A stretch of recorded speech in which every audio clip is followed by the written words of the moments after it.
hapon po. It's 2:15 in the afternoon. So, nandito po tayo sa Philinvest Road 1, dito po sa Barangay Batasan Hills. This is actually a request coming from the barangay, no? As regard to the clearing operation, which is ano na po to, kumbaga paulit-ulit na po, no? Na may mga complaints na natatanggap po tayo. But this time around, nakipagtulungan na po ang barangay dahil sila na rin po mismo ang humingi ng assistance sa atin to clear yung mga illegal parking.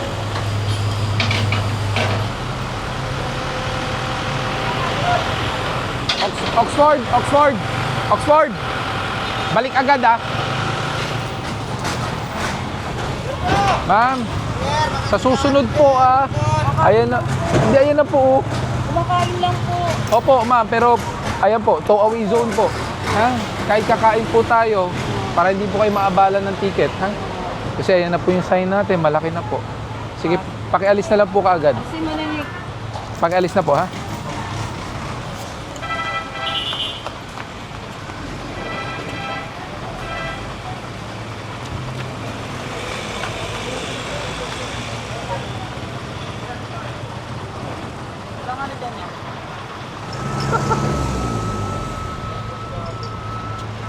Ito mga pinaghahatak natin, parang nahatak na rin dati. Paulit-ulit.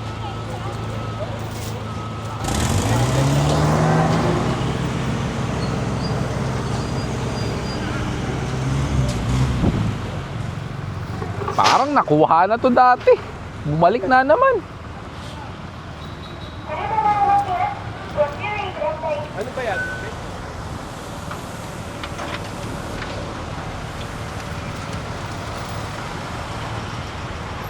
Makikita natin ito sa sasakyan na to. O matagal-tagal na ito nakaparada dito. Ano maneho yan? Pasensya na po ma'am. Kung may driver po, pasama na lang po.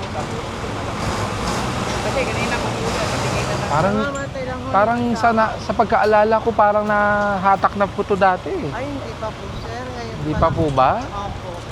Pero dito po kayo lagi nakaparada. Ngayon lang nga po kasi lasing na yung anak ko eh. Ibibenta ko nga po sana yun kasi wala akong mag-aasika. Sana pinark nyo na lang po sa maayos na lugar. Bawal po kasi pumarada dito eh. May mga nakalagay naman po na sign. Tow away zone Ngayon po. lang naman po, sir eh. Oo nga po. Eh kung meron po kayong driver, pwede namin tikitan. Kaso yun nga po, lumagpas na po tayo sa palugid na 5 minuto. So matotow na po talaga yan. Lalo na po ngayon, sabi nyo nga po, walang driver dahil lasing po. Ano lang? Tikita na lang ako sir. Hindi na po, lumagpas na po sa kayan po. May bakal na kanina pa eh. Hindi na nga po pwede sir kasi hindi naman to first time. Hindi ko na po mabilang sa delivery operation. Ha? Sama ka na lang. Okay sir. Oo.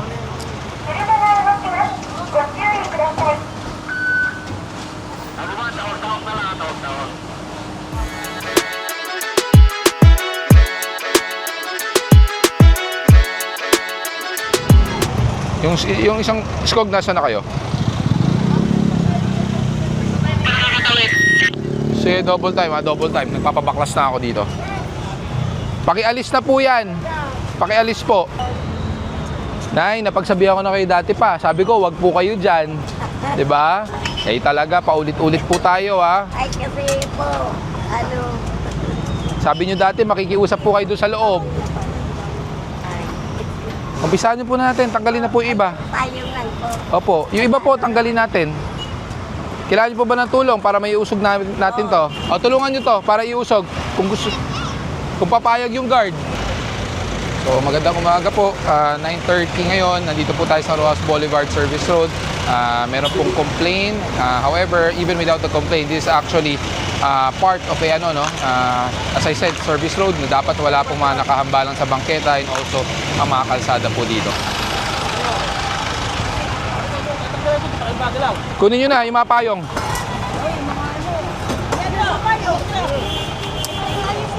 Kasi walang na. Alalayan nyo, baka mahulog yung mga kaldero nyo. Baka mahulog. Sige, sige, dahan-dahan. Dahan-dahan lang kayo.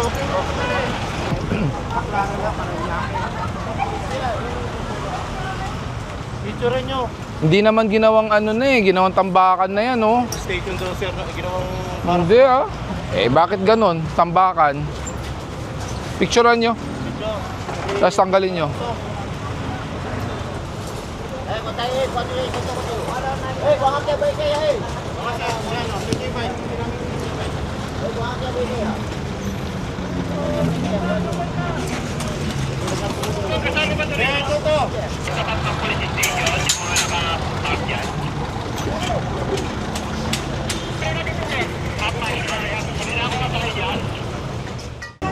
Yan yung mga nakalagpas oh.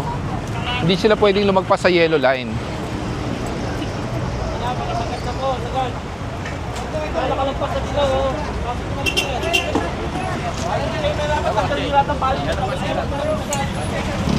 Yeah, isa pa yan, pedestrian crossing. Kuya, pinayagan man kayo na bawal lumagpas ng yellow lane, di ba? Pero, pedestrian crossing po to. So, dapat ito, klaro. Kahit na po. Hindi, kahit na po. Kaya nga po walang dumadaan kasi nga naharangan. Nasanay, di ba? Buksan lang natin to. Tulungan yung tanggalin. Sige.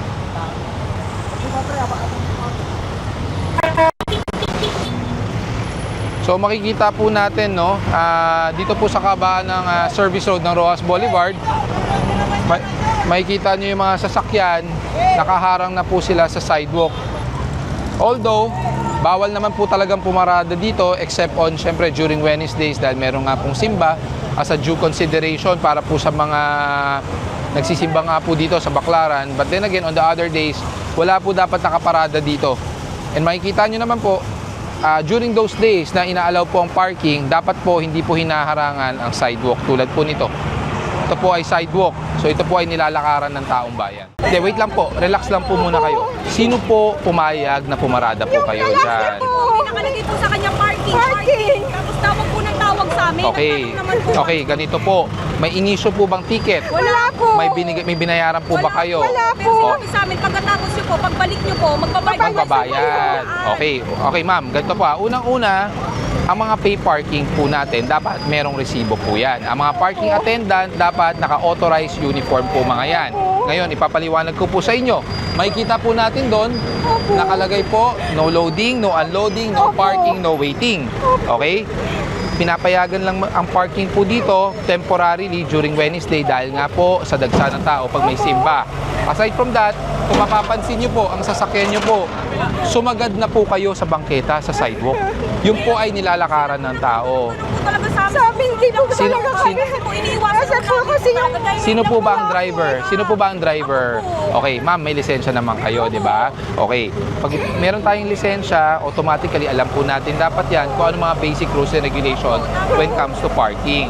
So, uulitin ko po, lumagpas po kasi kayo, hinarangan nyo ang bangketa. Ngayon, bakit po kayo tinotow? Sa guidelines po natin, ang sasakyan na naka-illegal parking, pag meron pong driver, dumating ang driver, na dumating po ang operation, andyan ang enforcer, sinusulat pa lang po ang ticket, at nandiyan kayo, maaari kayong matikitan lang ng unattended or attended. Okay? Ngayon po, meron po kasi tayo sinusunod na oras. Pag kayo po ay lumagpas na sa konsiderasyon na 5 minuto, ang sasakyan po ay talagang matuto. Ngayon, titingnan po natin kung ilang oras na po lumagpas.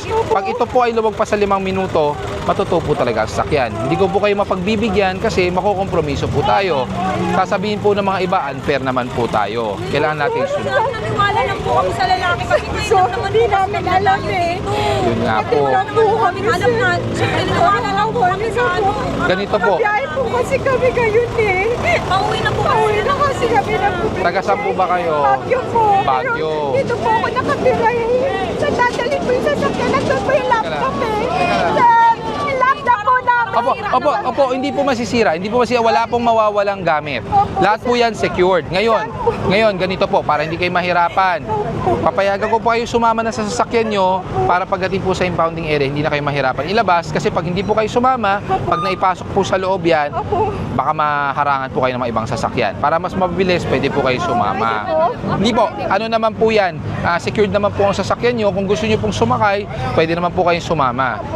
Sama na lang Sama na lang po kayo. Ma'am, ganito po, sa susunod po kasi, para hindi po maulit, yun nga po paalala ko sa inyo, ang legal na parking slot at kung pay parking man po yan, dapat naka-uniforme. At pagdating nyo pa lang po, mag-i-issuean na kayo ng parking ticket, ibibigay sa inyo, i-display nyo po sa sasakyan nyo yun. Opo. Yun po ay dapat official na resibo ng city. Opo. At aside from that, ulitin ko, dapat naka-uniforme. Naka-uniforme man po yung parking attendant. So yun po, pasensya na po. Gusto naman namin kayong pagbigyan dahil naintindihan naman po namin kayo. Hindi po kayo taga Maynila, babiyahe po kayo. Ang problema po pag pinagbigyan namin kayo, yung ibang tinupo namin dito, mula po dun sa harapan, marereklamo po tayo. Kailangan natin maging patas. Ha? Opo, sama na lang po kayo, ha? Saan po ba yun? Tumana Marikina nga lang po. Hindi, ano naman po, kung kayo po ay uuwi ng Baguio, tama po ba? O from Marikina, medyo malapit-lapit na po ang paglabas yun ng NLEX naman po kung sakasakali.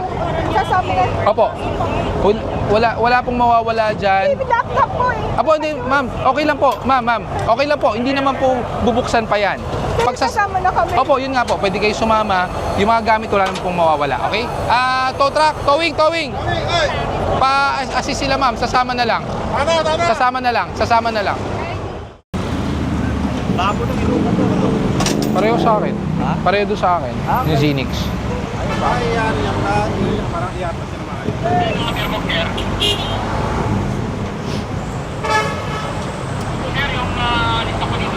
Anim, sir, anim. 6. Okay, good.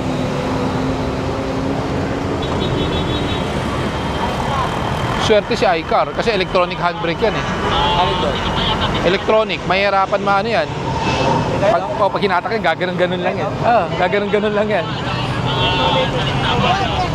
Gaganon-ganon lang yan.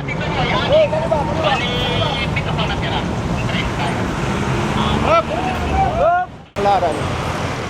Kaninong motor to? Nasa Center Island. Ayun. Kuya, paalis po ha. Hindi po paradaan yan. Titignan ko lang yung mga kasama ko. Sige po. Pakilipat na lang po.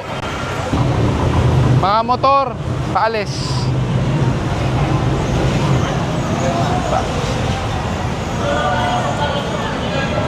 Mga yan, paalis. Kuya, tulak mo na lang. Tulak.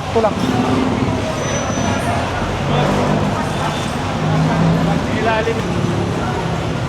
So ngayon, nandito po tayo sa ilalim ng Baclaran LRT. This is actually TAF extension coming from Parañaque towards Pasay po tayo.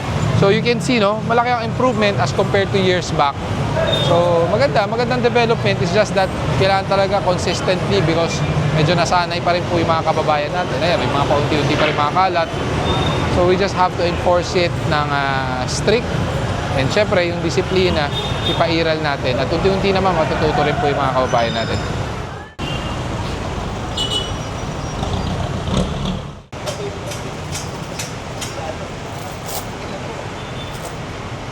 Mamaya na nga, malayo. Sir. Ngayon, hindi po kasi ako driver ngayon. Baka po pwedeng mapatikitan na lang. Pero hindi ka on driver. Hindi po. Ikaw may-ari. Hindi rin. Paggawa po kasi sa akin. Baka lang po pwedeng makikita. Saan mo dadalhin yan? Ha? Saan mo dadalhin? Papakuha ko na lang po sa... Kailan? Ngayon po. Maalis? Ora mismo maalis? Ora mismo ha? Hindi po paggawa. May alis pa. Umaandar ba yan? Dami po kasi. Tingnan nyo muna yung oras kung lumagpas. Lumagpas na ba sa oras yan? Tingnan nyo nga sa video. Alis ka dami. Tinatanong po kasi kung may siya yung... Ayun, andito yung driver. Wala po. Beles, tingnan mo nga yung video kung lumagpas na o hindi. Ba't nyo kasi ginawang paggawaan? Bangketa to. 5 minutes na yon? Ay, wala na. Saka hindi naman pala sa'yo. Paggawa po kasi. Wala na, may ticket na talaga ng unattended. Unattended na talaga yan. Ito, sa inyo rin. Sa inyo rin? Oh, ginawa nyo ng garahe talaga yung bangketa pala. Malis na ako. Hindi. Kahit na umaalis yan, nakaparada kayo sa bangketa ngayon, di ba? Oo. Sa maglalakad ng mga tao, kanina pa hirap na hirap maglakad yung mga tao. Tao pa ang mag-a-adjust. Wala na. Toad na yan eh, may reference na yan. Ito, sa inyo rin. Ayan, tulad niya. Kaya tuloy pinaparada kasi ginagaya kayo. Kaya mo na. Toad na rin naman talaga eh. Kailan po, pwede lang naman po. Hindi, yun nga. Sabi ko kasi, toad na rin talaga. Kung hindi ka lumagpas ng 5 minuto, pwede ka magpa-ticket. Ang problema, lagpas na rin talaga. So, ngayon po, nandito tayo sa Taft Avenue. Galing po tayo Taft Avenue Extension, which is a complaint area now. We're passing through Taft mismo, no? Towards another complaint area. Apparently, may mga nadaanan po tayo, mga nakaharang sa sidewalk. So, dapat wala po yan eh. Kasi ang purpose naman po ng sidewalk is to have a safe passage para po sa mga pedestrian. Tulad niyan, may repair shop, dito nilalagay yung mga pinapagawang sasakyan. So, it defies the purpose of it. Tapos tulad dito, dahil nakita nila may nakaparada, ginagaya nila.